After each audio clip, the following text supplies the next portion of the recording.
السلام علیکم۔ کسی نے سوال کیا، آپ ہی اگر دل اندر ہی اندر گٹ رہا ہو تو کیا کریں؟ بہت پریشان ہیں ہم، کچھ سمجھ نہیں آ رہا، پلیز اس بات کا جواب ضرور دیجیے گا۔ تو میری پیاری سسٹر، میری پیاری بہن، ایک بات اپنے ذہن میں رکھیں کہ اگر آپ غزہ اور فلسطین کے لوگوں پر نظر کریں اور یہی سوچ کر چلیں کہ یہ دنیا ہمارے لیے ہے ہی نہیں، تکلیفیں، آزمائشیں یہ لگاتار آئیں گی، ہر حال میں صرف صبر کریں۔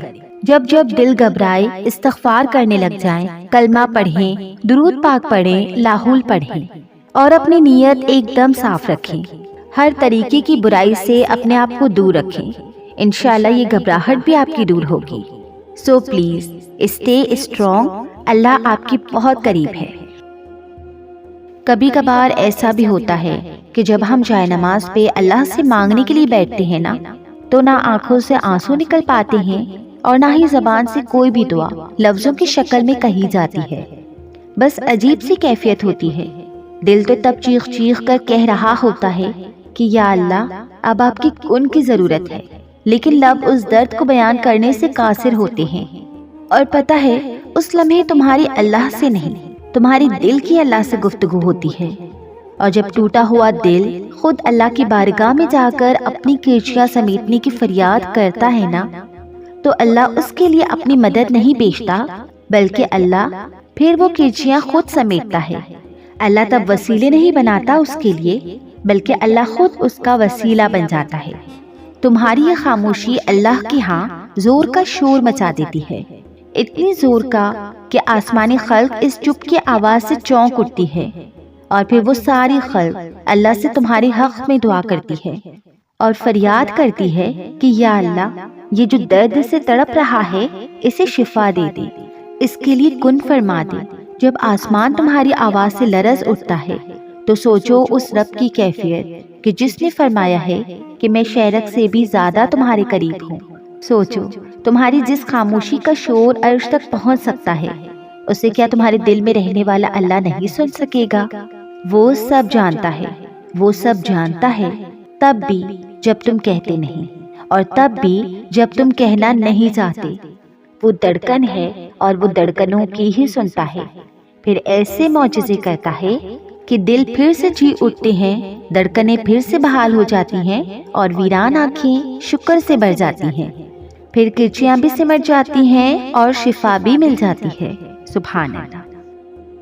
میں نے اپنی محبت ہار کر خدا سے محبت کرنا سیکھا ہے، اس نے ہر خطا سمیت کیا مجھے قبول، ورنہ ہر شخص نے اپنے اپنے حساب سے مجھے پرکھا ہے۔ میں نیکی اور پاکیزگی کی دعوے دار نہیں ہوں، مگر یہاں جو بھی کرتا ہے میرے عیبوں کا تذکرہ ہی کیوں کرتا ہے۔ وقت بدل دیتا ہے ہر داستان کو، ہر انسان کو، آپ بتائیے نا انہیں یا رب کہ جب غم گھیر لیتا ہے سب بدلتے ہیں، کوئی بھی پھر پہلے جیسا نہیں رہتا ہے۔ جن سے وابستہ تھی سانس ان کے بغیر اب یہ بحال ہے، خدا نصیب میں کبھی کبھار کتنے عجیب حالات لکھتا ہے۔ اب طلب نہیں رہی باقی آپ کی، یقین کیجئے میرا دل تو بس عادتاً ہی آپ کو دعا میں یاد رکھتا ہے۔ بہت دیر کر دی میں نے تجھ تک پہنچنے میں، دن رات مجھ کو اب بس ایک ہی یہی دکھ لگا رہتا ہے۔ جانتی ہوں انتظار ہے لازم، مختصر ہو نہیں سکتا سفر، مگر اتنا تو بتاؤ کہ یہ ضبط کا راستہ اور کتنا لمبا ہے۔ محبت، التجا، غم، کتنے بہانے ہیں اس سے ملاقات کے، وہ سکون کہیں نہیں جو اس سے گفتگو میں ملتا ہے۔ رکھ لو چھپا کر یا رب مجھے اپنی آغوش میں بیرا، مجھے ڈر لگتا ہے جب زمانہ مجھ پر آوازیں کستا ہے۔ سورہ سجدہ میں فرمایا گیا ہے کہ اللہ وہ ہے جس نے آسمان اور زمین کو اور جو کچھ بھی اس کے درمیان میں ہے سب کچھ 6 دن میں پیدا کر دیا، تو پھر تمہیں کیوں لگتا ہے کہ وہ تمہارا کام نہیں کر سکتا؟ تم ایسا کیوں سوچتے ہو کہ جو مانگا ہے وہ تمہیں وہ چیز دے نہیں سکتا؟ اس کے خزانوں میں کبھی کمی نہیں ہوتی، وہ آسمانوں سے لے کر زمین تک ہر کام کی تدبیر کرتا ہے۔ تمہارے نزدیک جو 1000 برس کا کام ہے، اللہ کے لیے وہ ایک لفظ کن کی بات ہے۔ کائنات جو بھی کہے اپنا یقین پختہ رکھو، کیونکہ یقین والوں کے لیے وہ قرآن میں فرماتا ہے کہ اگر اللہ کی مدد تمہارے ساتھ ہے تو تمہیں اور کس کی مدد کی ضرورت ہے؟ اگر اللہ تمہیں تھام لے تو کس کی اتنی جرأت کہ تمہیں گرا سکے؟ اگر اللہ سفارش سن لے تو کس میں اتنی ہمت ہے کہ وہ انکار کرے؟ اور اگر اللہ ہی سفارش نہ سنے تو ان لوگوں میں سے کون یہ بلبوتا رکھتا ہے کہ اس سے اپنی سفارش منوا لے؟ جب تک اللہ تمہارے ساتھ ہے تب تک نہ کوئی تمہارا کام بگاڑ سکتا ہے اور نہ تمہیں ہرا سکتا ہے۔ جب وہ کسی چیز کا ارادہ باندھ لیتا ہے تو کائنات کی کوئی چیز اسے روک نہیں سکتی۔ بے شک تمہیں لگ رہا ہے نا کہ تم ہمیشہ یوں ہی تڑپتے رہو گے۔ میں تمہیں ایک حقیقت بتاؤں، جس مقام پہ تم ہو اس مقام پہ سب کو ایسا ہی لگتا ہے۔ تمہارا خوف ہی تمہیں انسان بناتا ہے، لیکن پھر اس خوف کے باوجود بھی یقین کا انتخاب کرنا تمہیں مومن بناتا ہے۔ اور جانتے ہو معجزے مومنوں کے لیے ہی ہوتے ہیں، ایمان لانے والوں کے لیے، ہر اس چیز پر جو دکھائی دے سکتی ہے اور ہر اس چیز پر جو نظر سے باہر ہے۔ تو تمہیں یقین رکھنا ہے، کیونکہ تم سے پہلے جتنے بھی لوگوں نے یقین رکھا تھا اللہ نے ان کے لیے ایسے ایسے کرشمے دکھائے تھے جنہیں صرف پڑھ کر یا سن کر ہی رونگٹے کھڑے ہو جاتے ہیں۔ وہ سب بھی شروع میں چند لمحوں کے لیے گھبرائے تھے، لیکن پھر انہوں نے ان گھبراہٹوں کو ترک کر کے یقین کو چنا۔ دیکھو پھر ان کے حسین انجام آج پوری کائنات یاد کرتی ہے۔ اور جانتے ہو اللہ نے وہ کرشمے کیوں قرآن میں لکھے؟ تمہارے لیے، تاکہ تم انہیں پڑھو اور تمہاری امید نہ ٹوٹنے پائے، تاکہ تم ان سے نصیحت لو کہ کہانیاں عین اختتام پہ بھی بدلی جا سکتی ہیں۔ تو تم نے انہیں پڑھنا ہے اور یاد رکھنا ہے کہ یہی کرشمے تمہارے لیے بھی ہیں۔ اس کے کن پہ کسی ایک کا حق نہیں ہے، اس کا کن سبھی کے لیے برابر ہے۔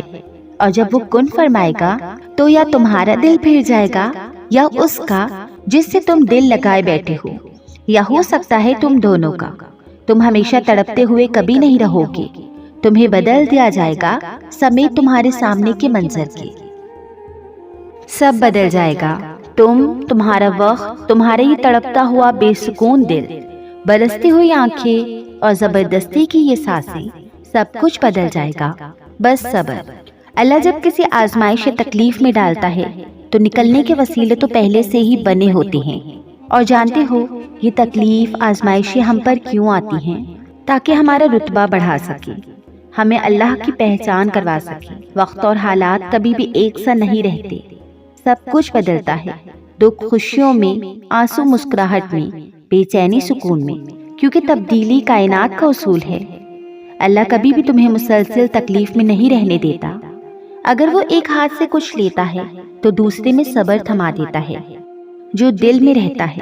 بھلا وہ تمہارے دل کے موسم سے کیسے واقف نہیں ہوگا؟ وہ بہت جلد اس تکلیف سے بھی تمہیں آزاد کر دے گا جس کی گرفت میں آج تمہارا دل بری طرح جکڑا ہوا ہے۔ وہ غم کا موسم سدا نہیں رہنے دیتا، چھن جانے والا سب کچھ واپس آ جاتا ہے اور دگنا ہو کر سب کچھ ملتا ہے۔ پھر ہمت نہ ہارو، اٹھو دوبارہ سے۔ وہ وقت دور نہیں جب تمہاری ہر محرومی ختم ہو جائے گی، جب ہر کمی پوری ہو جائے گی، کیونکہ تمہارا صبر تمہاری سب سے بڑی طاقت ہے، اور اس سے بھی بڑی طاقت اللہ پر یقین ہے۔ اور بے شک اللہ صبر کرنے والوں کے ساتھ ہے، بس اللہ پر توکل رکھو۔ یوں بھی ہوتا ہے اکثر کہ دل کو لاکھ سمجھانے کے بعد اور بے شمار ضبط کرنے کے بعد بھی دل تھکنے لگتا ہے۔ یوں محسوس ہوتا ہے جیسے اب کوئی راستہ باقی نہیں رہا، جیسے سب ختم ہو گیا، جیسے اب کچھ بھی بدل نہیں سکتا۔ شاید ہم تکلیف کی اس آخری حد پہ ہوتی ہیں جہاں یا تو معجزوں کی شدت سے طلب ہوتی ہے یا آخری سانس کے ٹوٹ جانے کا ڈر ہوتا ہے۔ تب دل مصلحتوں کو جاننے پر آمادہ ہوتا ہے، اور انہیں تسلیم کرنے سے بھی گھبراتا ہے۔ اور اس گھبراہٹ میں کھو کر ہم بھول جاتے ہیں کہ وہ ایک ذات جو ہمیں یہاں تک لائی ہے، اس نے آگے کی بھی منصوبہ بندی کر رکھی ہے۔